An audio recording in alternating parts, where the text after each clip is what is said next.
Alright, tabang-abang lang ulit tayo. Biyahe muna tayo ng Lalamove habang wala namang ginagawa. So, abang muna tayo ng ating first booking. Alright mga boss, tignan nyo ito. Ewan ko lang kung kita sa camera, pero ayan, nagbook siya ng Quirino to ang pick up tsaka drop off sa Marikina. Pero may nakalagay sa note, ayan o, wag kukunin, try lang. May first booking na tayo mga boss dito sa Carla Bilang pick up papuntang Diliman. So nandito na tayo sa gate nila, number 7.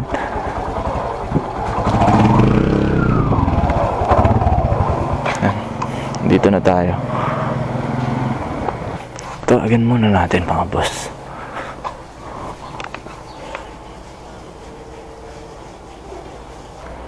Kuya, Lalamove. Opo, Lalamove po sir. Kuya, tingala ka. Ay, sige po. Baka sumabit sir. Op. Thank you. Yung payment ko doon na. Doon na lang po. Sige sir. Alright mga boss, may nakuha na tayong pangsabay dun sa first booking natin. Papunta rin to ng Diliman pero along EDSA sa may Eton Centris BDO Eton Centris sa may corner ng Quezon Avenue tsaka EDSA. So puntahan muna natin mga boss. Ay, hello po, Lalamove po.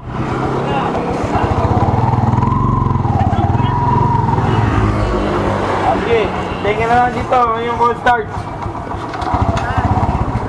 Ay, papadala nyo sir. Pagkain lang, boss. Ay, kung dito siya. Nandiyan na yung susian yan eh. Nilipat mo. Oo. Bakit? Wala lang, nasira yung dito eh.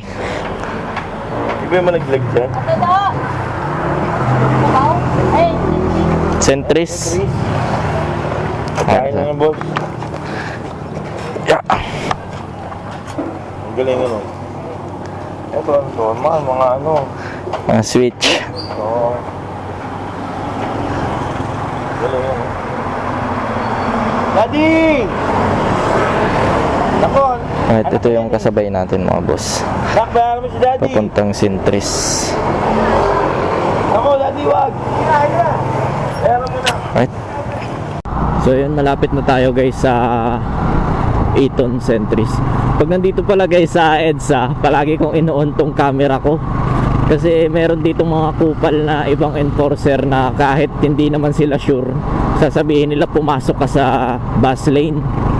Kaya mas mabuti nang meron tayong pruweba. Kaya kahit mabilis malobat yung ating camera, ino-on ko pa rin siya pag nandito sa EDSA. Para kung sakaling mapara tayo, mapagkamalang pumasok tayo dyan sa 5,000 way, at least meron tayong ebidensya na hindi tayo pumasok. Ma'am, Lalamove po, nandito na po ako sa BDO. Sige po ma'am.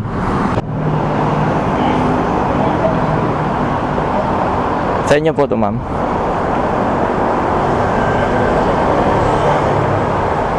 Picturean ko na lang po. Okay na. Okay na to ma'am. Thank you po. So nagtip si ma'am ng 4 pesos. Buena mano. So proceed na tayo guys sa isang booking natin.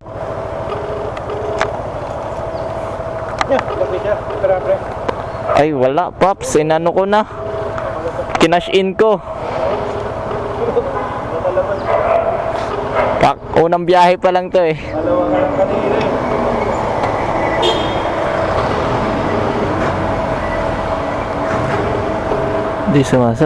Hindi sumasagot.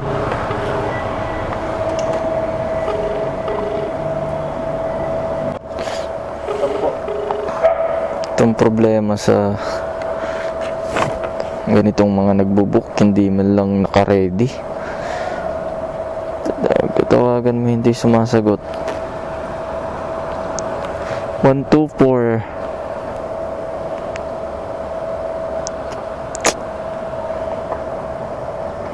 Hindi sumasagot.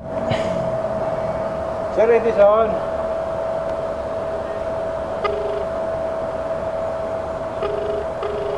Ayos, kakadrop pa lang, may booking agad. Sana all. Hindi sumasagot sa tawag pero nag-reply na sa text ko, pababa na daw. Daisy? Ma'am Daisy? Kayo po? Okay lang po, ma'am.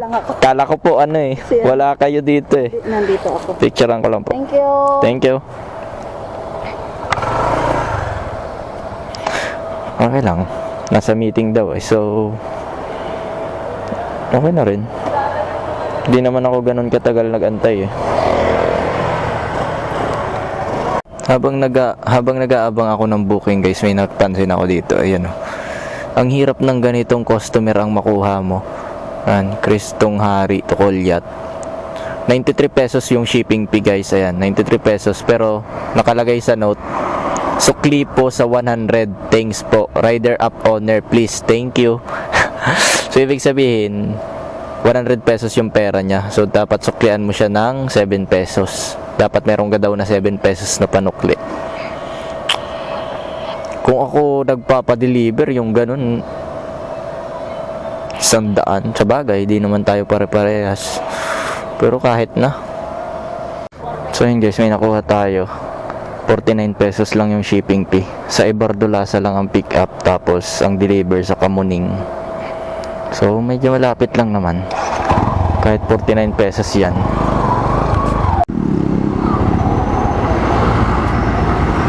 Ito tayo, kakaliwa.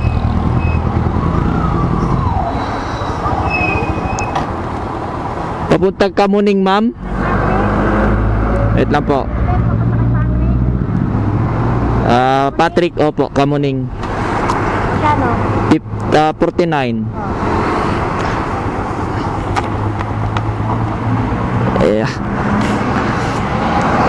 Pagkain to guys, hindi to pwede sabayan.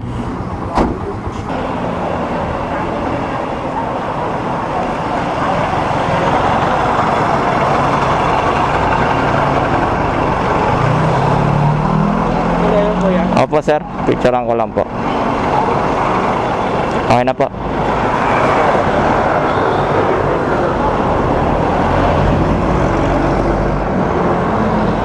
Hello po ma'am, Lalamove po. Andito na po ako ma'am sa may tapat ng RHG.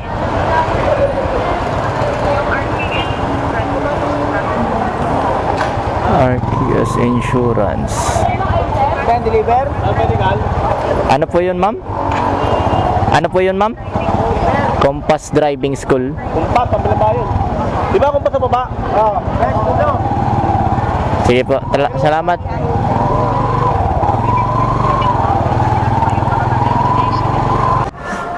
Dahil lobat na yung ating camera guys, so hindi ko na mapagpapatuloy ang vlog.